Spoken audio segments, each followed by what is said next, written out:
All right, welcome back to the channel. So, Gervonta Tank Davis gets steamrolled by Leo Santa Cruz if his conditioning is off, says Keith Thurman. And Jermell Charlo also throws his 2 cents in with an injury that Leo Santa Cruz has that Gervonta Tank Davis can exploit. Let's talk about that in this video.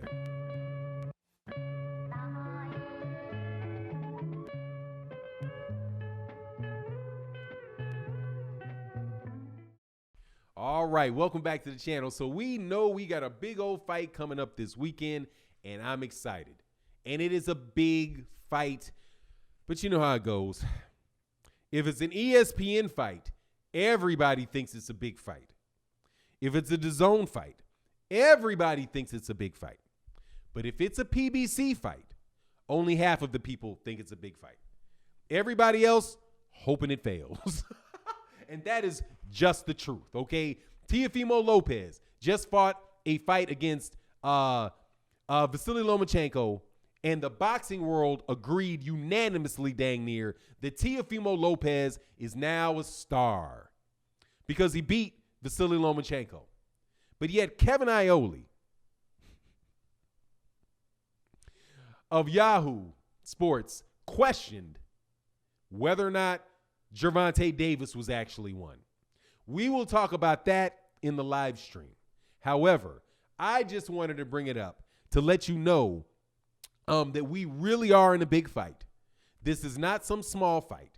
This fight here is bigger than the fight we had last week, and it's bigger than the fight we had before. Gervonta Davis, Leo Santa Cruz is a bigger fight than Teofimo Lopez versus Vasily Lomachenko in America. For sure. I cannot speak for the Ukraine, but in the United States, trust me, people are amped about the fight. They're going to San Antonio.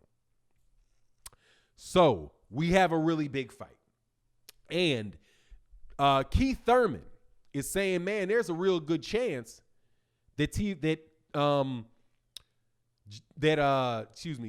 Davis may get steamrolled in this fight, because if he has conditioning issues, then Leo Santa Cruz is the type of fighter that is going to really try to push it. He's going to try to press it, and he might get steamrolled eventually if he gets tired.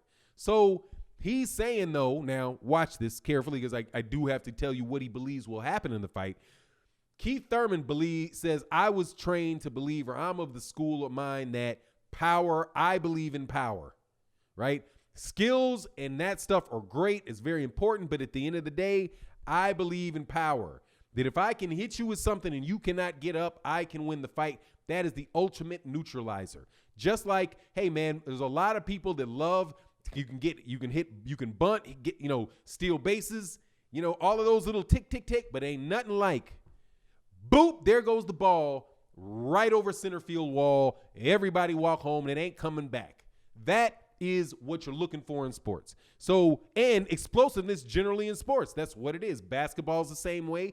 You're looking for the guy that can just score whenever you need to, right? Hey man, the passing the ball and all that stuff is great. Hey man, but when the time gets when it gets to crunch time, you need somebody that's going to be able to score the ball, or you guys need somebody that can stop the ball. Whatever it is, you need those big play guys, and that is what Gervonta Davis is. He's a big play guy. And Keith Thurman is saying, hey man, if you're not able though to really do that, to hurt him, and you get out of shape, and you're out of shape, and that's what you're relying on, dude, you can get steamrolled. But he doesn't believe that's going to happen, because he believes in the power of Gervonta Davis. Personally, I think that as far as being a brawler versus a boxer, that Tank Davis is a better boxer than he is a brawler. He's more boxer than he is brawler. You just see it in the midst of very sharp punches. But he is an extremely talented fighter, an extremely skilled fighter, who I've seen bring 2 and 3 different game plans into a fight to get somebody out of there, right? I've seen him knock people out in the first round, second round. I've seen him knock out in the 11th and the 12th round, right? Seen him knock him out in the 8th round. Because because he's a thinking man. He's not just a brawler. Okay, he's a thinking man. He's not just a brawler. Okay, but I have to grant Keith Thurman that he is correct in this regard. That if Gervonta Tank Davis is not 100% in shape, yeah, that could happen. Because I don't believe that Leo Santa Cruz is really going to press the fight, quite honestly. I think that you're going to see in the first 2 or 3 rounds a fight very similar to Francisco Fonseca. I absolutely believe that Leo Santa Cruz is going to try to stay away, try to slow the fight down, not be a very big volume puncher, and get the fight, try to get Tank into the later rounds to see if he starts huffing and puffing, if he starts, if his technique starts faltering, if his hands start dropping, to see if he can do something so he can then start pushing the pressure on him and then maybe stop him in the late rounds, right? But that would be connected to fatigue and weight drain, because that's what Leo Santa Cruz is trying to do. He said, no, I don't want the fight at 135. I need it at 130 so that you don't have as much weight and you have a harder time making weight. So come on down, have a harder time making weight, drain yourself a little bit, hopefully weaken yourself, and I'll be there. But what Gervonta Davis said is, look, man, okay, no worries, because I'm 130 anyway. I shouldn't have been eating them hot dogs. I shouldn't have been eating hot dogs 2 days before the fight last time. And I was a little bit over, but no worries. I went to the bathroom and it all worked out. You know what I mean? And I got there and I got my belt back. But now I'm going to go down to the weight. If on a pay-per-view fight, my own pay-per-view fight, you better believe I'm going to be making weight. You better believe I'm going to be in shape and taking care of business, right? So that's going to be the stance of Gervonta Davis, dude. I just don't think Leo Santa Cruz should count on any of that. Don't count on any of that, because this is his big stage. And unlike other fighters, Gervonta Davis has already had his moment to choke on a big stage. Okay? He already had that. And what was that? That was the Conor McGregor Floyd Mayweather Jr. undercard.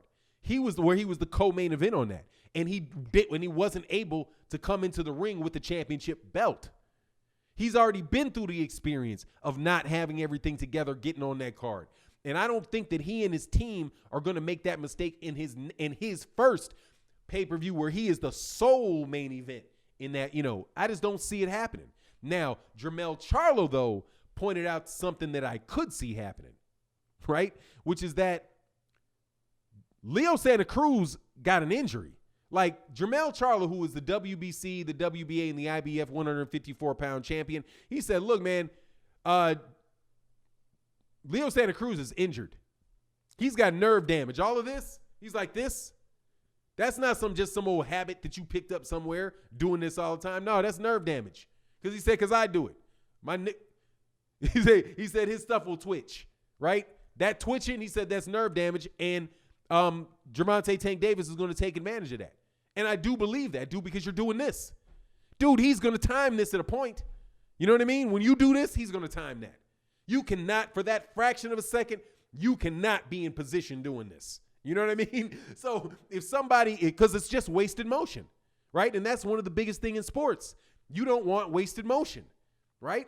If you have somebody that is like, that's when they call somebody a runner and they're really not, like they keep moving back, and the other guy's pursuing them. So many times in sports, in boxing, you hear a guy say, oh, he's just running. No, he's not running.